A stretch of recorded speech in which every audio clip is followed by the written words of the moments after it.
Ahojte všetci, vítam vás pri ďalšom videu.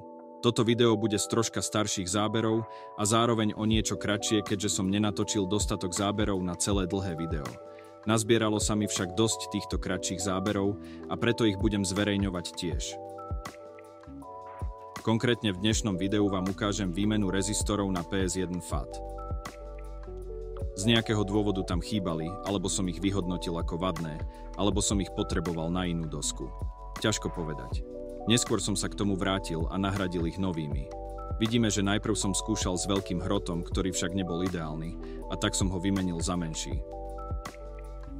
Pridal som trošku kalafuny, aby sa lepšie spajkovalo. Nahrial som ju trošku, aby sa dobre roztopila, a vďaka tomu sa mi nebude rezistor šmýkať po celej základnej doske.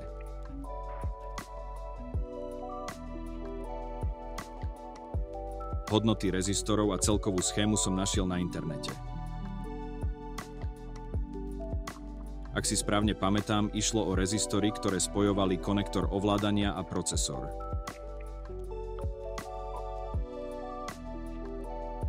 Tu som len skontroloval ešte s väčším priblížením, či dobre chytili oba rezistory. A už iba jeden stačí prispajkovať.